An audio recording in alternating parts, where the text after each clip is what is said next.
Salut tout le monde, j'espère que vous allez bien, que vous avez passé une très bonne semaine. Pour ma part, ça allait. Je vais vous parler aujourd'hui de ma semaine au concours central Supélec.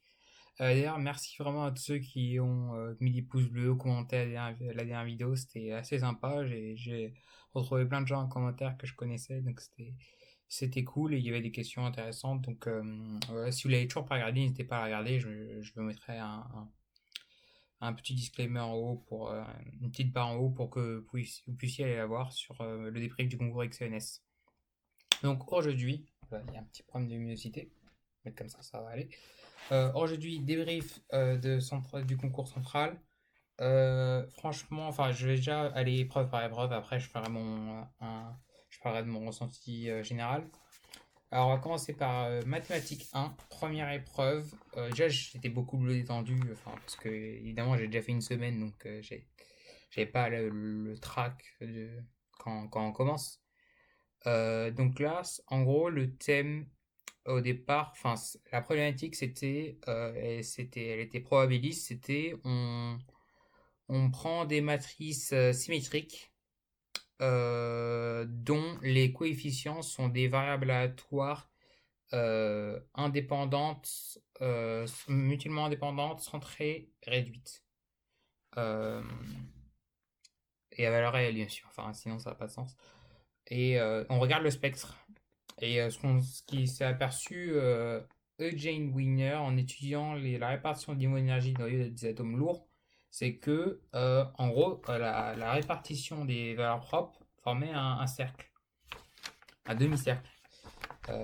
Et donc, l'objectif du sujet, je pense que c'est d'établir ce qu'ils appellent la loi de demi-cercle. Ce qui est représenté ici. Déjà, ce qui est assez marrant, c'est première épreuve.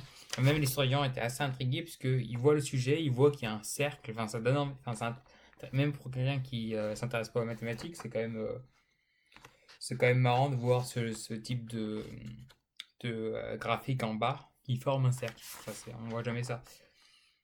Et donc, il y avait 4 parties dans ce sujet. Une première partie qui consistait à montrer une inégalité sur les valeurs propres entre deux matrices symétriques, un peu une propriété d'entrelacement. Donc, première question, ça allait. Après, ça m'a pris pas tellement de temps. Donc, ouais, Q1, Q2, Q3, ça allait. Après, on pose matrice bistochastique. C'est marrant parce que la veille, en rigolant, je voulais. Parce que j'ai qu'un pote qui n'aime pas les équations différentielles. J'ai dit pourquoi pas équation différentielle stochastique parce qu'il aime ni les équations différentielles ni les probas. Alors on tombe sur matrice bistochastique. Bon, ça n'a rien à voir, mais ça m'a fait rire. Q4, j'ai pris un peu de temps, mais c'était une question de cours. Q5, ça allait. La question 6, je l'ai trouvé pas vraiment pas facile à rédiger. J'ai pris du temps avant de bien intégrer comment fallait la faire. Et question 7 et question 8, ça découlait rapidement de ce qu'on avait fait. Donc partie 2, dénombrement des mots bien parenthésés. C'est un exercice qui est pas classique, mais que je pense on voit souvent, soit en info, soit en maths. Nous, on avait vu en info, en IPT. Et donc, bon, ça aidait pas, enfin si, ça aidait un peu, mais j'avais juste déjà pensé enfin, j'avais déjà découvert le concept. Du coup, c'était pas nouveau, mais il était facile à intégrer le concept. Donc, question 9, question 10, ça allait. Question 11, un peu plus compliqué. J'ai un détail d'over d'action que j'avais occulté et que je me suis rendu compte après. C'est que certes, la formule en Q11, je pense qu'elle paraît pas trop. Elle est pas mystérieuse. En plus, il donne une indication.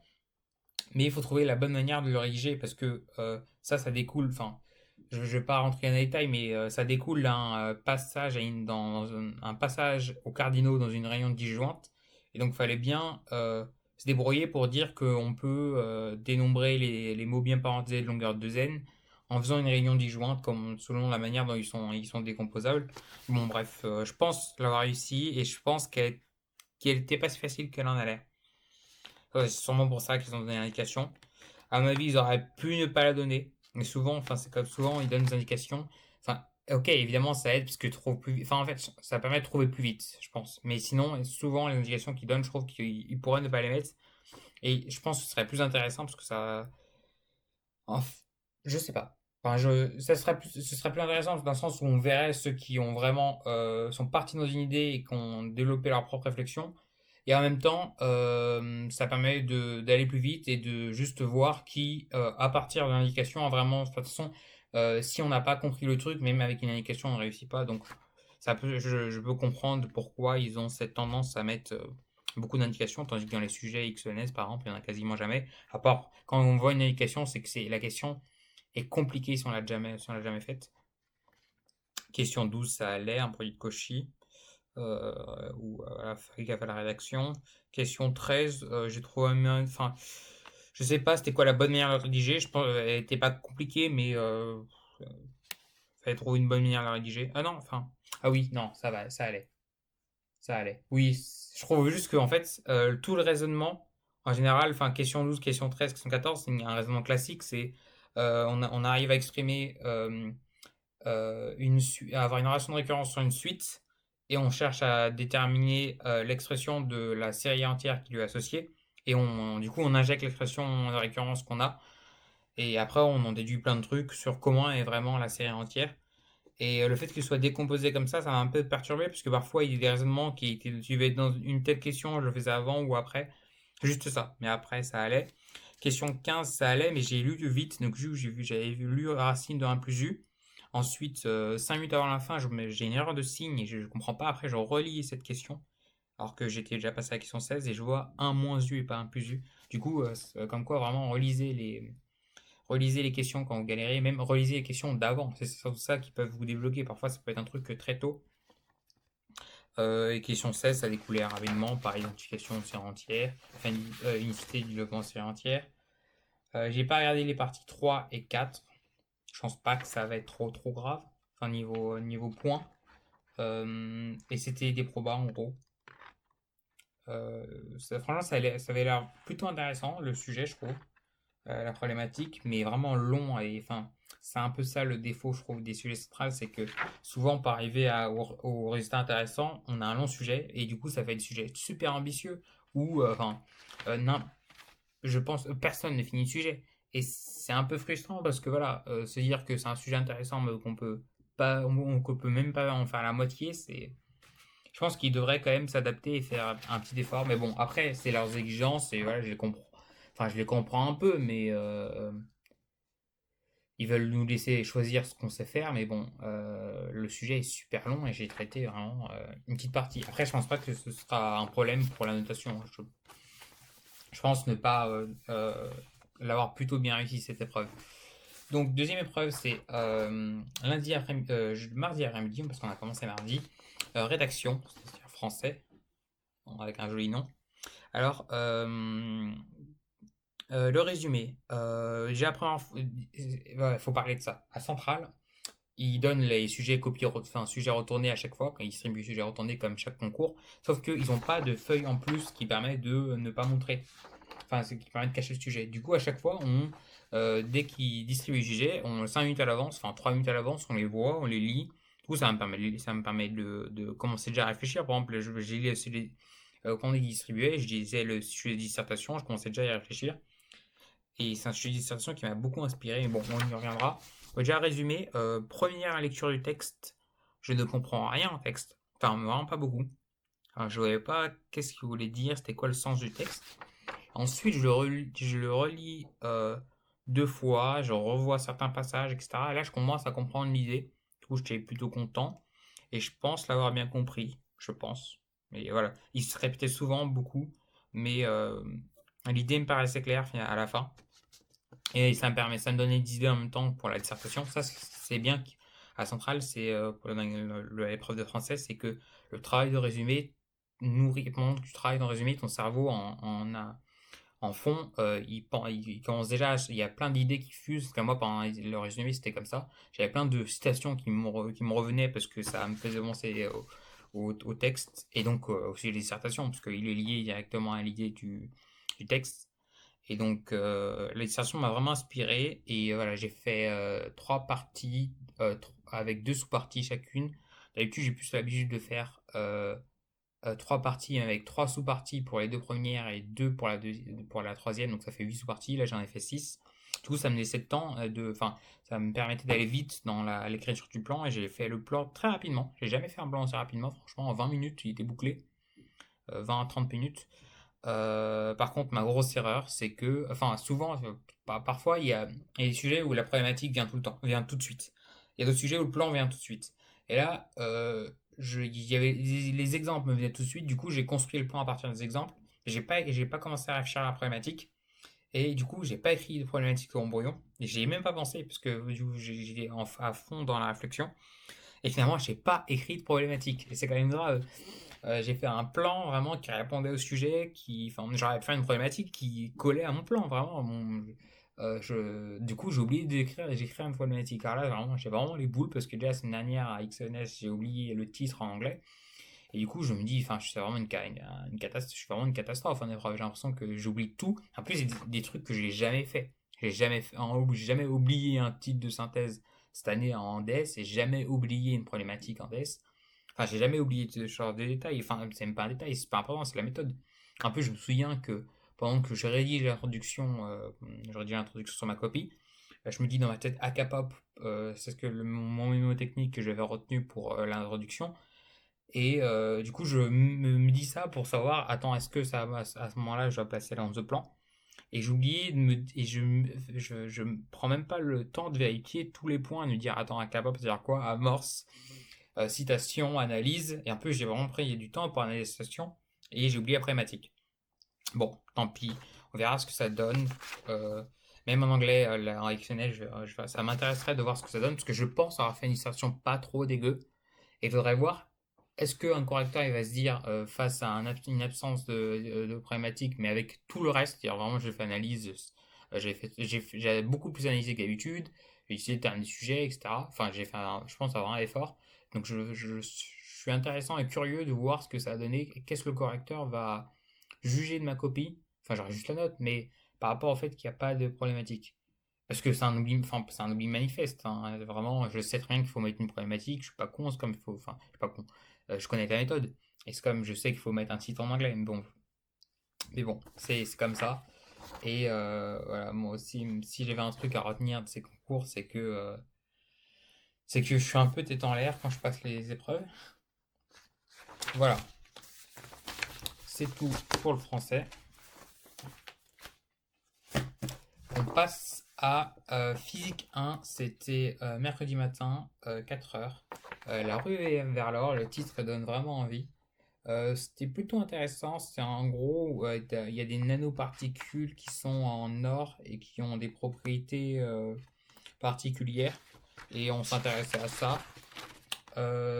Partie 1, il y avait un peu de chimie. Je pense que j'ai pas trop réussi. J'ai sauté la question 3 et la question 4. La question 1 et la question 2, à ce qui paraît, je me suis trompé. Donc, bon. J'ai un peu envie de dire, bon, à chaque fois, je ne réussis pas les premières questions en physique. Enfin, c'est m'arrivé pareil la semaine dernière avec SONES. Je pense peut-être je suis trop excité en début de sujet, enfin, dans le sens où j'ai vraiment envie de bien faire. Et c'est la première question, du coup, je prends pas le temps de réfléchir et je me dis, dès que je trouve une idée, je me dis, ouais, ça doit être ça et je vais. En même temps, voilà, c'est au fur et à mesure, l'évolution d'un sujet, c'est comme un peu on a une barre de confiance et elle évolue au fur et à mesure du sujet. Et au début, elle est vide. Et on veut la remplir absolument, du coup, on ne veut pas commencer à passer trop de temps sur une question à douter parce que sinon, ça descendrait notre barre de confiance euh, euh, et arriver à la question 6 et avoir déjà sa barre de confiance à sec, c'est pas ouf, hein. Les sujets où on a une mire qui se passe, enfin, les sujets les épreuves pour lesquelles je sors vraiment content de moi, de moi-même, c'est quand j'estime avoir fait tout bien et que j'ai fait à la suite. J'ai commencé dès le début, j'ai enchaîné. Bon, parfois sauté quelques questions, mais j'ai pas écrit de conneries. Et voilà, du coup, ça me frustre quand je fais ce type d'erreur, comme la semaine dernière, où il y avait un flux surfacique, enfin, il y avait un flux surfacique, oui, et j'ai considéré que c'était un flux parce qu'il avait noté I. Donc voilà. C'est dommage, mais bon, tant pis. Sinon, la 1B, dans la partie 1B, donc je pense qu'elle a plutôt bien réussi. Là, j'étais content. Là, la barre de confiance est remontée. Partie 2, j'ai beaucoup galéré sur la question 14 et je finis par trouver. En plus, je reconnaissais un Laplacien, mais je sais qu'on n'a pas normalement, on ne doit pas connaître la formule du Laplacien sphérique. Et donc, j'ai galéré, mais je finis par trouver. Et sinon, je suis allé jusqu'à la question 22. Donc, malgré tout, j'étais quand même plutôt content. J'ai pas pu faire des ondes, mais bon, c'est comme ça, il fallait choisir une partie et je regrette pas. Voilà, sinon sujet plutôt cool. Alors, épreuve d'option, donc c'était mercredi après-midi, 4 heures. Pour moi, c'était l'ASI. Déjà, on donne un gros sujet où il y a l'ASI plus l'info. Ceux qui passent info se rendent compte à quel point les sujets de SI sont longs. Là, c'est juste le sujet de SI. Je sais pas si vous voyez, mais l'épaisseur, quand même, c'est incroyable. Et ça s'intéresse à quoi? Ah oui, c'est à système de stationnement. Ouais, c'était pas mal l'épreuve. Enfin, c'est intéressant. Mais par contre, je pense que c'était vraiment une des épreuves de SI les plus simples, je trouve, depuis très longtemps. Euh, L'année dernière, j'étais plutôt bon en SI. Cette année, je suis un peu redescendu et voilà, j'avais des sales notes quand même. Enfin, j'ai fait, je pense, premier DS, je dû avoir 5 ou 6. Après, je suis remonté à 16. Après, je suis redescendu à 6. Donc, j'ai minoré de DS et j'ai fait troisième un DS. C'est quand même incroyable. Et alors là, sur ce sujet, j'avançais. Je me disais, attends, à un moment, il va y avoir de la difficulté. Et franchement, j'en ai pas. Enfin, il y avait des petits trucs, hein, mais j'ai pas eu de questions où je dis non, je saute. Parce que, enfin, pas je saute, mais je suis incapable de la faire et je trouve pas, même si je m'efforce de chercher. Non, franchement, c'était tranquille. Je suis allé jusqu'à où? La première question, j'ai eu une petite difficulté, c'est la question 16 encore. C'était vraiment une. En fait, il fallait juste avoir calculer une vitesse. Enfin, c'était un truc con, j'ai trouvé après, donc après, non.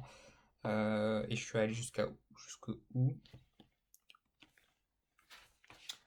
Euh, Je cherche ça. Question 25, je pense? Non.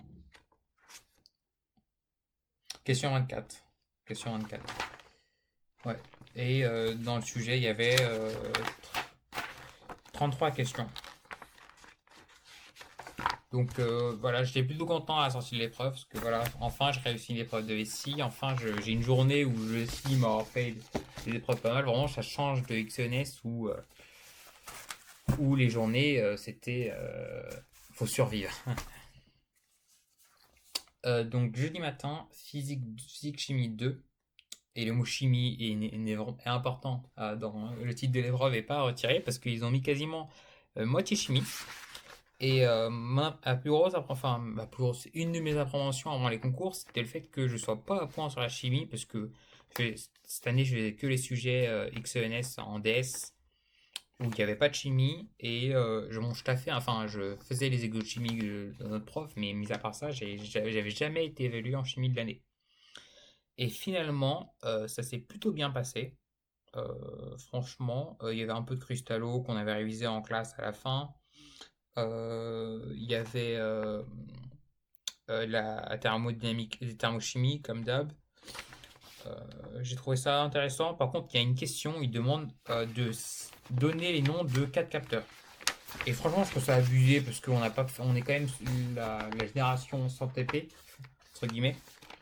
Et voilà, cette question, il nous montre 4 capteurs, il nous demande lesquels correspondent à quoi. Et ouais, non, franchement, ils abusent. Je pense que le capteur 1, en fait, c'est le pH, j'ai mis capteur 4, mais bref, enfin, je trouve qu'ils auraient ils auraient pu faire un effort quand même, parce que c'est pas comme si on avait fait des TP toute l'année, et que voilà. Donc, bon, tant pis. Du coup, j'ai fait très peu de physique. J'ai fait toute la partie chimie, à part cette question, hein. Enfin, à part cette question, je l'ai faite, mais j'ai trouvé un seul capteur encore, je pense que elle est pas bonne.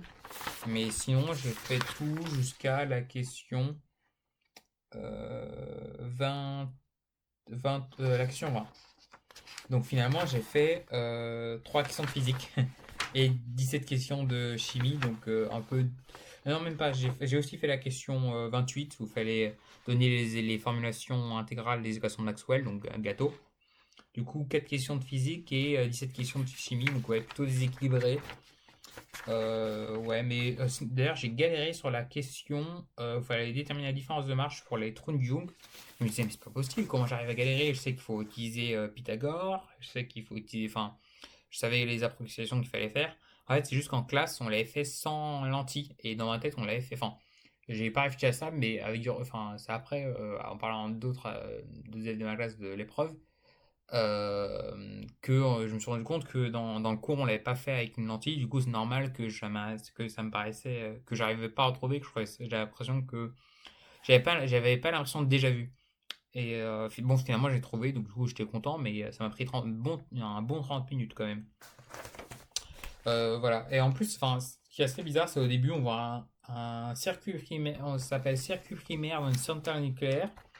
Et du coup, je me dis, ah, ça va être thermo, cool, système ouvert, etc. Mais en fait, non, pas du tout thermo, c'était juste s'intéresser à la résine utilisée dans ces circuits, dans ce circuit primaire. Bon, sujet intéressant quand même. Mais ouais, bon, sujet intéressant. Alors ça, c'était jeudi après-midi, anglais 4 heures. Tac. Et du coup, là, pendant qu'il distribuait aussi, j'ai le texte, j'ai le dernier texte comme ça. Et donc, je commence à le lire tranquillement. Du coup, bah, c'est bien parce que ça permet de se situer enfin, d'avoir une idée déjà du thème. Et en plus, j'ai eu 2 secondes où je me dis, ah ben c'est cool, je vais pouvoir lire le texte pour l'écrit d'opinion. Après, je me suis dit, attends, oh là là, Fabien, il n'y a pas d'écrit d'opinion, on a central, ne fais pas n'importe quoi. La dernière fois, tu as oublié le titre, mais là, du coup, j'ai mis sur la feuille titre et c'est quoi l'autre truc à faire? Titre et problématique. Oui, titre et problématique.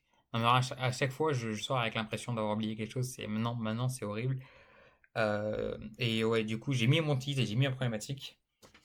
J'ai pas fait d'annonce de plan, donc voilà, j'ai respecté tout ce qu'il demandait.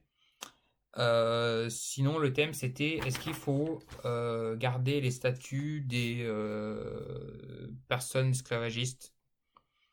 Euh, et donc, je trouve que le thème était intéressant. Enfin, c'est un thème enfin, d'actualité et j'ai déjà entendu parler de ce thème, mais j'avais jamais, j'avais, j'étais assez partagé sur cette opinion parce que je savais pas quoi trop penser et donc ce sujet était intéressant parce qu'il mettait en relief différents points de vue et et les points de vue étaient plutôt argumentés et même si finalement ils étaient tous d'accord pour dire que c'est pas bien, c'est normal, enfin, mais il y avait des nuances et donc c'était un peu sur ça que j'ai basé ma synthèse. Bon, basé ça se dit pas, mais bon, c'est pas grave. C'est un anglicisme. Voilà pour l'anglais. Sinon, j'ai remarqué en anglais que vraiment que je trouve que j'ai vraiment progressé. Je pense pas vraiment dans l'exercice, mais enfin, ça on verra à quel point si j'ai réussi ou pas. Mais dans le sens où avant je galérais à trouver mes mots et maintenant je le trouve de manière beaucoup plus fluide et j'ai pas besoin de me tirer les méninges. Et, enfin, les mots me fusent et j'ai un et du coup, je suis content du travail accompli parce qu'au début de prépa, c'était pas du tout le cas et je pense que c'est peut-être le résultat du fait de regarder des séries en continu pendant toute la prépa. Ça, j'ai vraiment tout le temps. Je regardais, enfin, évidemment, je taffais et j'ai pendant ma pause un épisode de série, ça me permettait de réviser tranquillement. Donc je disais, ça me permettait de continuer à rester en contact avec l'anglais tout en me reposant et donc en regardant des séries humoristiques, des sitcoms par exemple. Donc voilà, je vous conseille vraiment de faire ça parce que déjà ça permet enfin, de rester, de garder un petit truc détente à côté de la prépa et en même temps de continuer à être en contact avec l'anglais parce que c'est important, pas seulement pour votre prépa, c'est important pour votre vie personnelle. Si vous un jour vous voulez aller à l'étranger, ça peut être utile. Donc voilà. Et ensuite, depuis le début de l'année, je révise avec des cartes Anki et ça m'a vraiment aidé, je pense, parce que à étendre mon vocabulaire. Parce que vraiment, ce qui peut être vraiment contraignant à l'écrit quand on veut exprimer ses idées, c'est le fait d'avoir pas beaucoup de vocabulaire, parce que si on a que pour les mêmes, pour exprimer les choses, que des mots, un nombre de mots très restreint. Si pour exprimer l'opposition, on a que le mot but, alors ça va être compliqué de développer une pensée riche. Et pourtant, ça ne veut pas dire qu'on n'a pas d'idée derrière en français. C'est ça qui peut être très frustrant. Donc voilà, je vous conseille, si vous voulez progresser en anglais, vraiment il y a d'autres moyens aussi, il y a d'autres méthodes, mais trouver un moyen de rester en contact avec l'anglais parce que c'est comme les maths. Si vous faites pas de maths pendant 3 mois, votre niveau va un tout petit peu prendre un coup. Alors l'anglais encore plus parce que c'est une langue vivante, ça se parle. Donc vraiment, essayez de rester en contact avec l'anglais ou avec la langue qui vous intéresse, si c'est pas l'anglais. Donc mathématiques 2, c'était vendredi matin, 4 heures hier, donc un sujet avec un début très classique, les polynômes Chebyshev. Ça m'a fait un peu plaisir que ça tombe, enfin, dans le sens où c'est le truc qu'on fait depuis le début de la sup, et enfin vraiment c'est le premier truc que notre prof nous a dit, notre prof de sup nous a dit que c'était important, c'est les polynômes Chebyshev. Du coup, voir que ça tombe au concours, c'est en mode ah quand même, ça c'est utile, enfin c'est utile pour les concours, hein, je parle ça, enfin je veux dire ça, je veux dire. Euh, voilà, donc première question, le thème c'est inégalité de Bernstein. En gros, ça relie la norme sup du polynôme, la norme sup de la dérivée euh, d'une fonction continue à la norme sup de la fonction elle-même, pour une fonction dérivable et continue sur un segment. Donc, première question de 1 à 4, plutôt facile. La première difficulté arrive à la question 5, où il donne une indication, ce qui est normal parce que bon, elle n'était pas évidente. Et ouais, j'ai passé pas mal de temps sur cette question. À un moment, j'ai pas trouvé. Je suis avancé. Après, je suis revenu et j'ai fini par retrouver. Partie B, 1B. Question 6, 7, 8, ça allait. 9 aussi. 9, je comprends pas c'était quoi leur intérêt parce que bon, c'est un peu du cours, hein, je pense quand même. Sinon, question 10, question 11, question 13, l'enfer quand même. Enfin, vraiment, j'ai pas apprécié. Je trouvais ça incroyablement relou.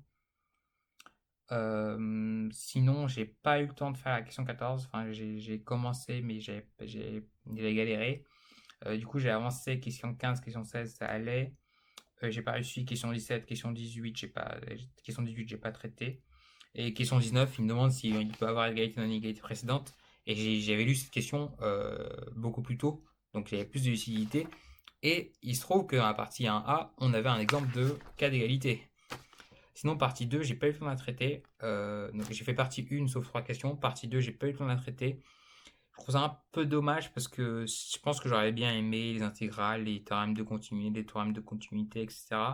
Surtout que je me rappelle une fois pendant la période de révision, j'étais tranquille au fond de la classe, j'hésitais entre faire des Cassini et faire des sujets. Et notre prof nous avait conseillé enfin, nous avait imprimé un sujet 2008, je pense, de Centrale sur produit de convolution qui faisait intervenir les séries de Fourier, la transformée de Fourier, etc.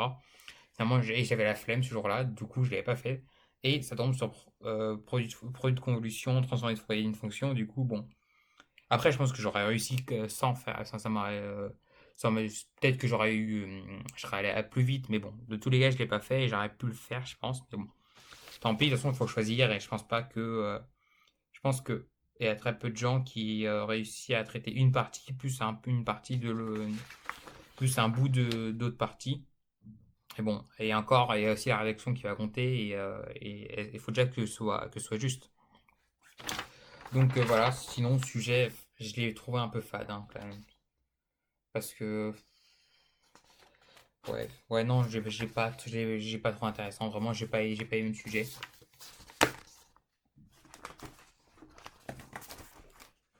Sinon, dernière épreuve, informatique pour tous, 3 heures.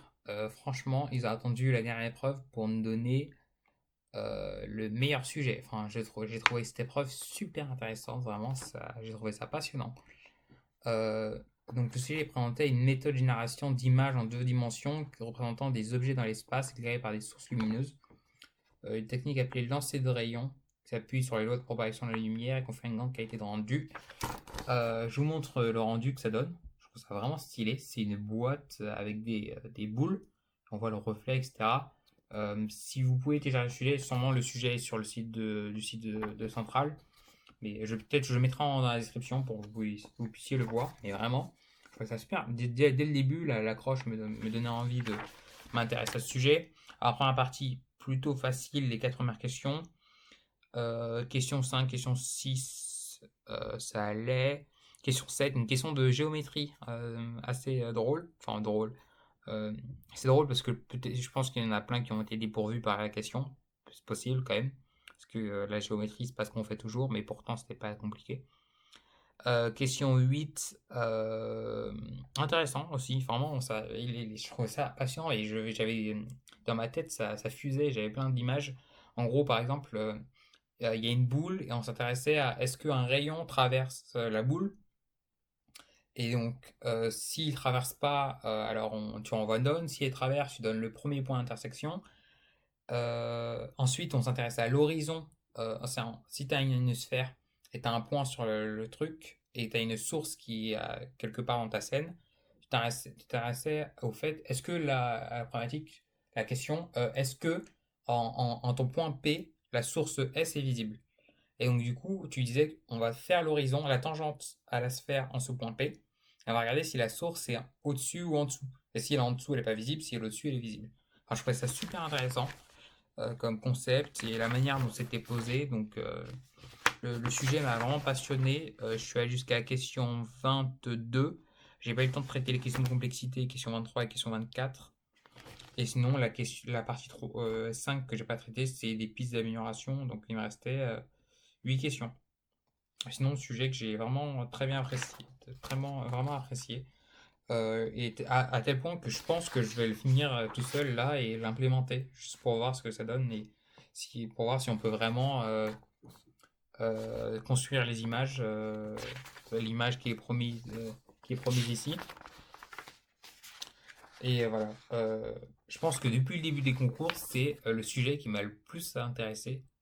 C'est quand même incroyable parce que c'est une épreuve d'IPT finalement, celle qui a le coef le plus petit à Centrale, coef 6, tandis que le français c'est 17, chacune des épreuves de maths c'est 17, l'anglais, la physique, l'anglais ouais, l'anglais c'est 11, la SI c'est 10, et je pense que la physique c'est 13 par épreuve, donc ça vaut pas beaucoup, mais je revelais le sujet est super intéressant.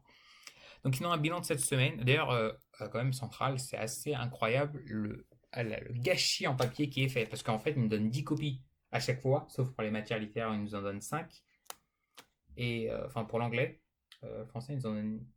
Bon, bref, sinon ça fait au moins à peu près 10 copies par sujet qui sont données pour utiliser pour le brouillon et pour rédiger, et le reste c'est gâchis. Et ils veulent qu'on remplisse les en-têtes pour éviter la fraude, ce que je comprends, mais c'est un gâchis incroyable. Du coup, ça, c'est tout ce que j'ai récupéré de la semaine en papier.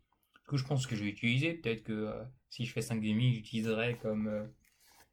Je pourrais utiliser comme. Ah ouais, c'est très drôle ça quand même. Rendre un DS un DS de maths l'année prochaine avec les copies centrales officielles. Non, mais je trouve ça. Il pourrait faire comme XNS par exemple et juste faire du brouillon, des feuilles de brouillon qu'on peut demander à la demande et des copies aussi qu'on peut demander si on a besoin de plus. Mais là, bon, l'avantage c'est que cette semaine il n'y avait personne pour rester la main levée, s'il vous plaît, j'ai besoin d'une nouvelle feuille. Enfin, pas, on ne gueule pas, mais avec XNS, à chaque fois on monte la couleur de sa copie et t'as des mecs qui ils montraient la couleur de leur copie pendant tout le sujet. J'ai l'impression qu'ils avaient à la fin 10 copies. Bon, je dis ça en rigolant évidemment, mais ça. Là au moins chacun reste dans sa bulle et à part pour aller aux toilettes, il y a pas de source de déconcentration possible.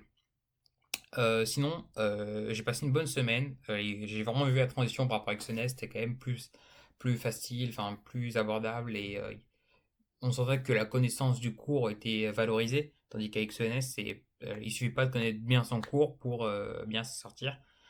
Les épreuves étaient pas passionnantes, surtout en maths, je trouve. En physique, j'ai bien aimé. Le sujet de français était bien. L'anglais, j'ai bien aimé aussi. Donc, globalement, je trouve que les épreuves étaient pas mal. Euh, ouais, je suis plutôt confiant parce que je pense que j'ai plutôt géré. On verra ce que ça donnera au moment des admissibilités.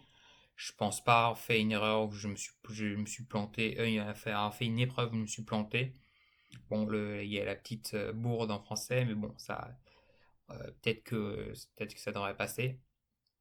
Et voilà, je suis plutôt content. J'étais très fatigué hier, comme la semaine dernière, à chaque fois, vraiment chaque jour, chaque soir, je dors 8 heures, 8h30. Et du coup, le lendemain, je suis plutôt frais, mais finalement, à la fin de la semaine, je suis juste explosé, c'est incroyable. Donc là, on part pour une dernière semaine de concours, parce que je passe pas CP, il me reste que les mines. En plus, le concours, je trouve le concours plutôt intéressant. Enfin, comment les épreuves sont composées, etc. Il y aura un peu de tout, de la chimie, de l'IPT, et des épreuves courtes, 3 heures. Donc c'est bien pour. Je trouve ça bien. Je trouve que le format est vraiment super. Donc j'y vais pour m'amuser, faire ce que je sais faire, et voilà. Être tranquille, là, j'ai pas trop de stress. Et ça, c'est plutôt cool. Donc voilà, j'espère que vous aussi, vous avez passé une bonne semaine, que ça s'est bien, bien passé pour vous. Sinon, voilà, je vous dis à la semaine prochaine pour une vidéo. C'était bien. Ciao!